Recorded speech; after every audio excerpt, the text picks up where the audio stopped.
আল্লাহ পাক আপনাকে ভালোবাসেন বলেই লক্ষ লক্ষ কোটি কোটি মানুষ এখন জেনা করছে। আজকের দিনে আপনি ওয়াজ মাহফিলে বসে আছেন। আল্লাহ পাক আপনাকে ভালোবাসেন বলেই আপনি আল্লাহকে সেজদা দেওয়ার তৌফিক পেয়েছেন। আপনি লা ইলাহা ইল্লাল্লাহ কালিমা শিখেছেন। আপনি এই যে কোরআন পড়তে শিখেছেন, কোরআন পড়ছেন, হাদিস পড়ছেন, নবীর দ্বীনের প্রতি মহব্বত আছে। আল্লাহ আপনাকে ভালোবাসেন বলেই হচ্ছে। কখন বুঝবেন আল্লাহ আপনাকে ভালোবাসে? যখন আল্লাহ পাকের অনুমোদিত কাজগুলো আপনার ভালো লাগবে। নামাজ পড়তে ভালো লাগছে, রোজা রাখতে ভালো লাগছে, কোরআন তেলাওয়াত করতে ভালো লাগছে, আল্লাহর জিকির করতে ভালো লাগছে, আলেম ওলামার সাথে থাকতে ভালো লাগছে। ঠিক আছে, আল্লাহর হালাল কাজগুলো যখন ভালো লাগবে বেশি বেশি, বুঝবেন আল্লাহ আপনাকে নির্ঘাত মহব্বত করেন। আর যখন আল্লাহ পাকের নিষেধগুলো, হারাম, মদ আমার ভালো লাগে না, জেনা ভালো লাগে না, আমার খারাপ জিনিস দেখতে ভালো লাগে না, খারাপ শুনতে ভালো লাগে না, বুঝবেন আল্লাহ আপনাকে ভালোবাসে। আর যখন দেখবেন খারাপের পিছনে আপনার ঝোঁক বেশি, দুর্নীতি করতে ভালো লাগে, সুদ খাইতে ভালো লাগে, ঘুষ খাইতে ভালো লাগে, কাউকে ঠকাইলে মনে হয় আমি স্মার্ট হয়ে গেলাম, হ্যাঁ, মানুষের টাকা আত্মসাৎ করতে ভালো লাগে, নামাজ না পড়ে ঘুম দিতে ভালো লাগে, ঠিক আছে, রমজান মাসে বিড়ি টানতে ভালো লাগে, ঠিক আছে, মেয়ের সাথে এই যে টাঙ্কি মারতে ভালো লাগে, তখন বুঝবেন যে আল্লাহ আপনাকে এখনো ভালোবাসেন বা আপনি আল্লাহর ভালোবাসা পাওয়ার যোগ্যতা হারিয়ে ফেলেছেন। আল্লাহ পাক আমাদেরকে বোঝার তৌফিক দান করুন। এখন আসি, আল্লাহ পাক এবং তার রাসূল আমাদেরকে এমন কি কি কাজ বলেছেন যেই কাজগুলো করলে আমরা সরাসরি আল্লাহর ভালোবাসা পাবো ইনশাআল্লাহ। জানার দরকার আছে কি নাই? আমি অল্প কয়েকটা কাজ বলে শেষ করছি। এক নাম্বার, আল্লাহ এবং তার রাসূল আমাদেরকে জানিয়েছেন আমরা যদি তাওহীদের উপর থাকতে পারি, একত্ববাদ, লা ইলাহা ইল্লাল্লাহ, আল্লাহর ভালোবাসা পাবো ইনশাআল্লাহ।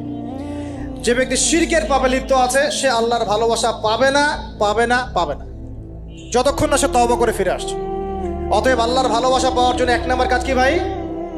আল্লাহর তাওহীদের কালিমা লা ইলাহা ইল্লাল্লাহ এর উপর থাকা, শিরক বাদ দেওয়া। শিরক সম্পর্কে জানার জন্য একটা বই পড়েন, কিতাবুত তাওহীদ। কি নাম বললাম? কিতাবুত তাওহীদ। একটাই পড়েন, দেখবেন ইনশাআল্লাহ শিরক কাকে বলে, কত প্রকার, কি কোন কোন কাজ করলে শিরক হয় সব জানতে পারবেন ইনশাআল্লাহ।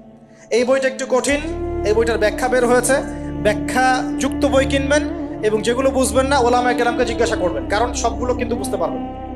এক নাম্বার। দুই, নবী সাল্লাল্লাহু আলাইহি ওয়াসাল্লামের অনুসরণ করলে আল্লাহ আমাদেরকে ভালোবাসবেন। দলিল, আল্লাহ পাক সূরা আলে ইমরানের মধ্যে বলছেন 31 নম্বর আয়াতে আল্লাহ বলছেন, কুল, হে নবী আপনি বলে দিন, ইন কুনতুম তুহিব্বুনাল্লাহ, তোমরা যদি, হে আদম সন্তান, হে উম্মতে মুহাম্মাদী, তোমরা যদি আল্লাহর ভালোবাসা পেতে চাও, ফাত্তাবিউনি, তোমরা আমাকে অনুসরণ করো। কাকে? আমাকে বলতে কাকে? রাসূলুল্লাহ সাল্লাল্লাহু আলাইহি ওয়াসাল্লামকে। তাহলে কি হবে? ইউহিব্বুকুমুল্লাহ, আল্লাহ পাকও তোমাদেরকে ভালোবাসবেন। বলে সুবহান, আল্লাহ আমাকে ভালোবাসবেন ইনশাআল্লাহ। আর কি? ইয়াগফির লাকুম যুনুবাকুম, আল্লাহ পাক তোমাদের সমস্ত গুনাহ মাফ করে দিবেন। আল্লাহু গফুরুর রহিম, আল্লাহ পাক পরম করুণাময়, অসীম দয়ালু। তার মানে আল্লাহকে পাওয়ার, আল্লাহর ভালোবাসা পাওয়ার দুই নাম্বার কি মাধ্যম? নবী সাল্লাল্লাহু আলাইহি ওয়াসাল্লামের সুন্নত অনুযায়ী জীবন করা। ভাই শুরু করব কোত্থেকে? শুরু করবেন চেহারা থেকে। কোত্থেকে? চেহারায় দাড়ি ছেড়ে দিব ইনশাআল্লাহ, রাজি আছি তো? গোফ ছোট করে ফেলবো ইনশাআল্লাহ, রাজি আছি তো ইনশাআল্লাহ?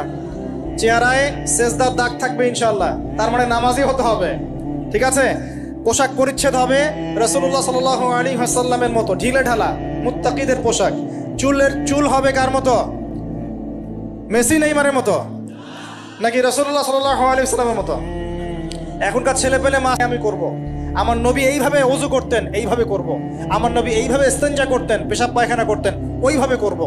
এই যে এখনকার ইংলিশ টয়লেট, এই ইংলিশ টয়লেটে বসে নবীর মতো ইস্তেনজা করা যায় না। যাবে?